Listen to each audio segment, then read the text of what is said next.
Alright folks, welcome to another beer review, and for the next sort of few beer reviews, it's all going to be more like real ale, trad, or like crafting bottle sort of thing.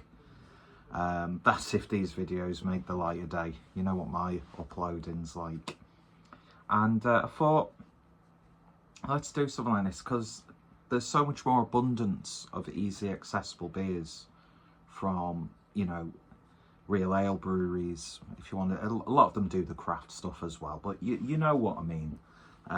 Especially for me, I mean, don't get me wrong, I can get craft wherever. I could just shop online and have it delivered in to my door the next day. But for the last sort of like week or so, I've just been like picking up like the odd bottle of like Landlord and Moonraker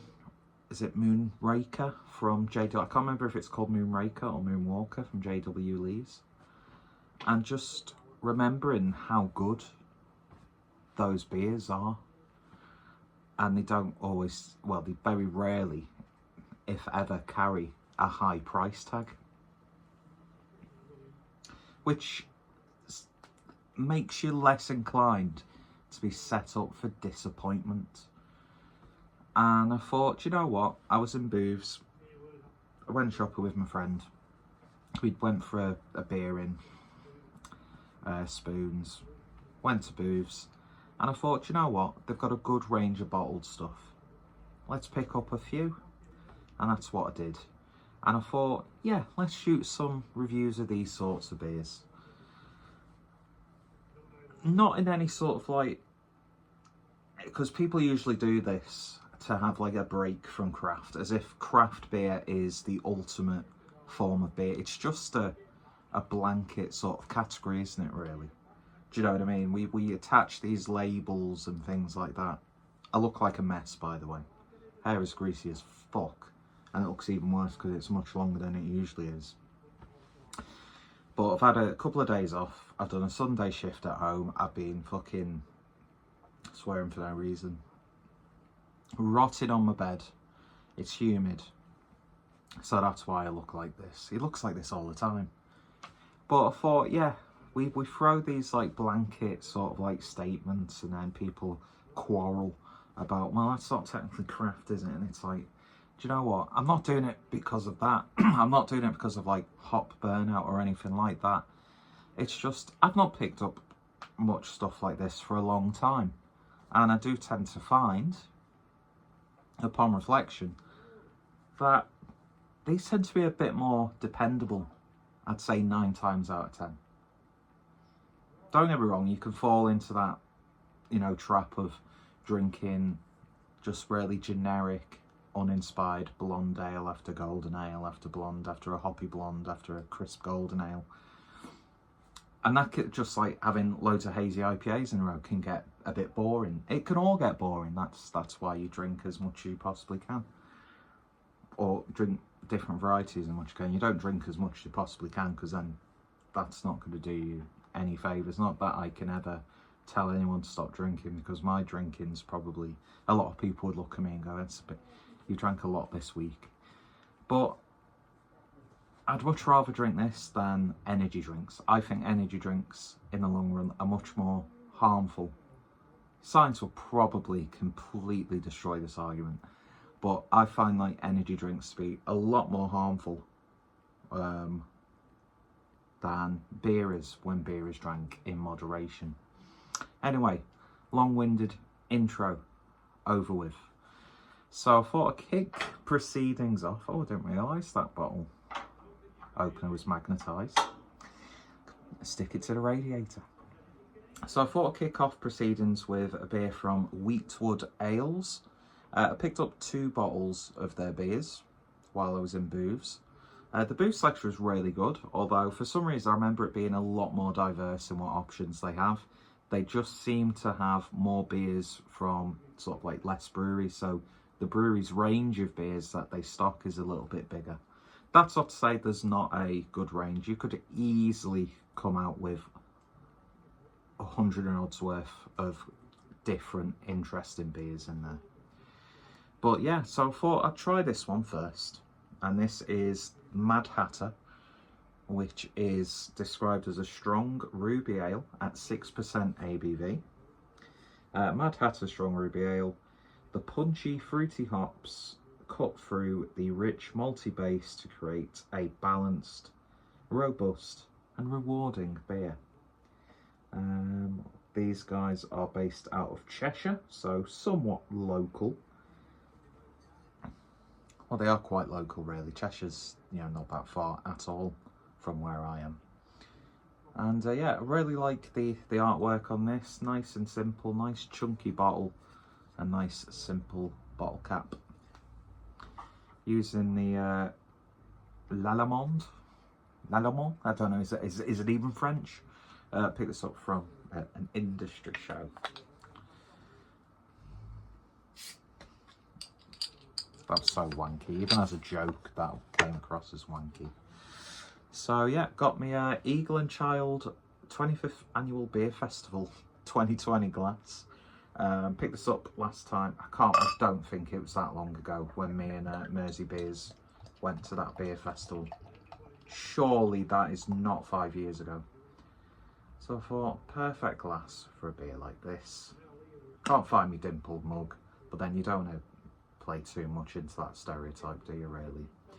And you can tell this is a glass that I very rarely use, because look at the bubbles on that. There we go. Don't want to bang too loud or else it'll set Betty off. And I think I can hear her running up the stairs. But yeah, beer in the glass then, if you can look through the dirty glass bubbles, and it's ruby red. Just exactly as you would imagine a ruby ale to look. And a nice 1 finger's worth of tan head.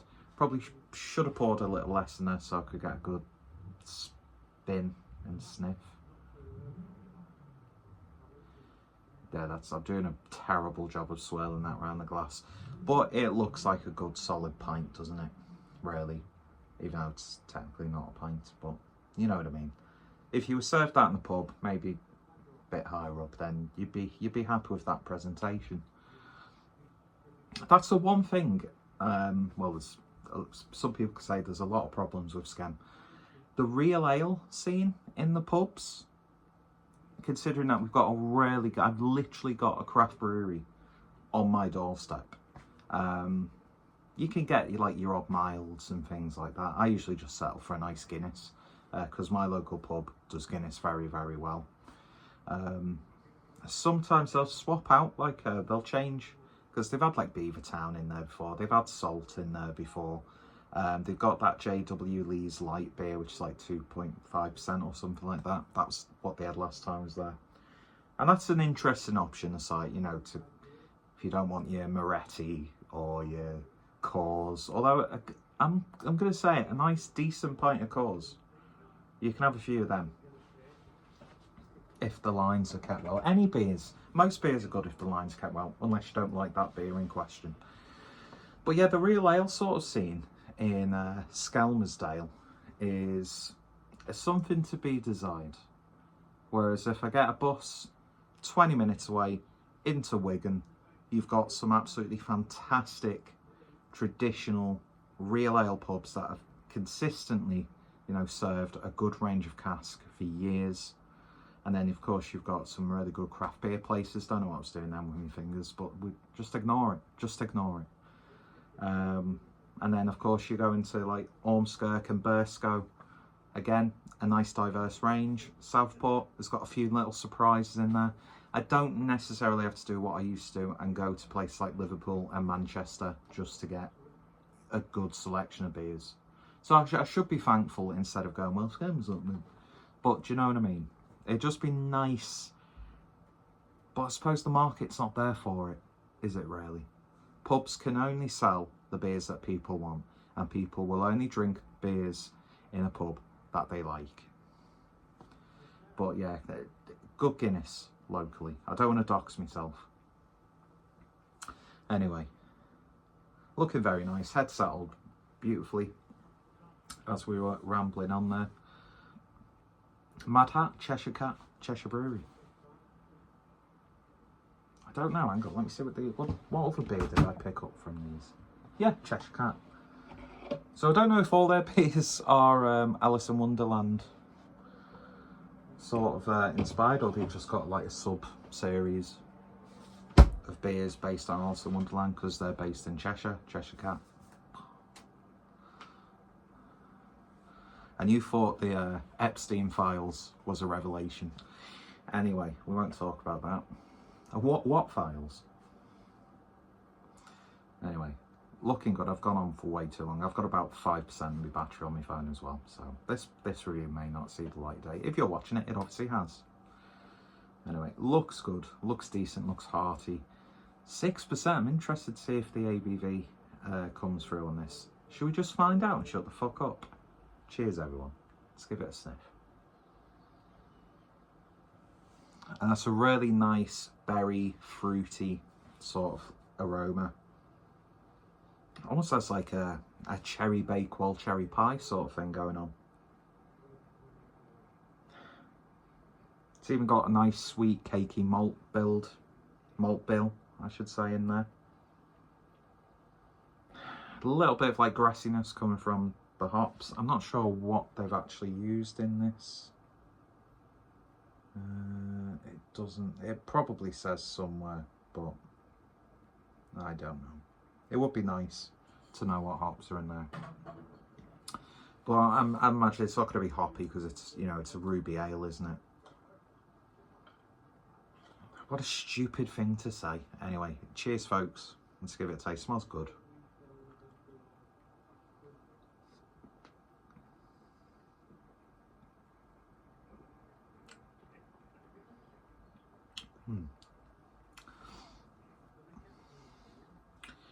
Usually sometimes beers like this, being at 6%, the ABV comes through.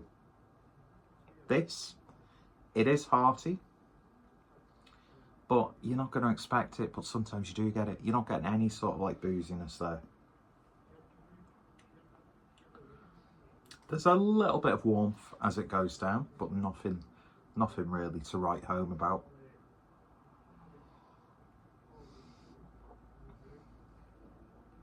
It's almost got like a nice cask-like smoothness to it. And just another one of those beers on cask just would elevate that beer. Doesn't need 12.8 by much because it's really nice as it is. A little bitterness on the back end. A very subtle, very, very subtle roasted coffee character coming through. Those berry-like flavours you got on the nose, they're actually coming out a lot on the flavour. I'm getting like a hint of cranberry, a little bit of cherry, a little bit of like raspberry. I was going to say bramble, but when's the last time I ever ate a bramble? But it just gives you that impression. Very, very hedgerow. But then there's a really nice biscuitiness there. It's like malted loaf character, which plays nicely with that roastiness. There's no way, after drinking quite a few sips of this, you would think that this would be like 6% ABV, because some English strong ales, which are, you know, around this ABV, do have a bit more of an emphasis on that character. Sort of like the way, mind you, Doppelbocks are heavier, aren't they? So you are going to get slight booziness from a Doppelbock. But the body on this is fantastic. It really, really is. Even if it was thinner, I think it'd carry those flavours really, really well. Nice stickiness on the finish as well. Used as well 2 times in quick succession as an end to a sentence. Anyway, yeah, I think that's wonderful. That could easily be a go-to beer in the autumn months, because you're getting that like spiced pecan pie character in there as well. That with a nice homemade pumpkin pie would be an absolute treat. You could make an absolutely wonderful like casserole with this.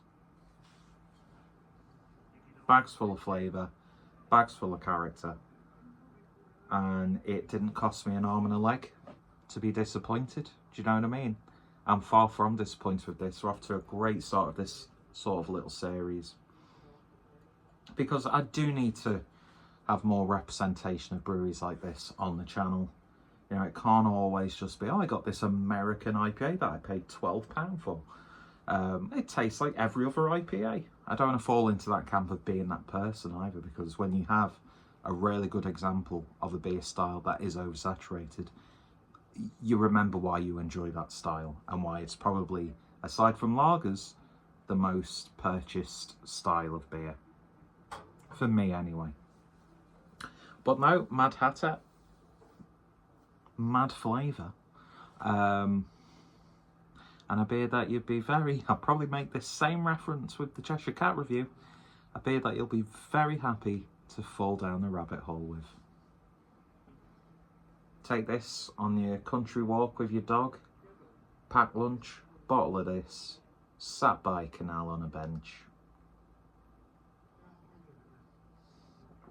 Knock the person who's fallen asleep with his book fast off the bench, don't need him.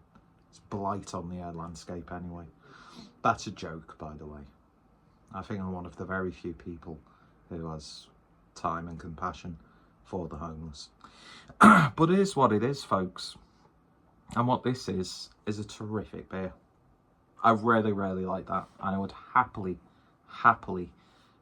buy more of this. It's one of those ones where you have it, you enjoy it, next time you see it, you don't just buy one bottle, you buy a few. And I think you could easily justify that. So if you can get hold of it, then highly, highly recommended.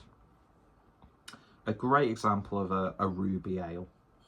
And yeah, Weetwood ales. Mad Hatter strong ruby ale, bags full of character, and yeah, very, very happy with that. Very happy indeed. So yeah, if you've tried this or any of the other beers from Weetwood, then let me know your thoughts and opinions down below. As you saw, there will be hopefully a review of the Cheshire Cat coming up as well.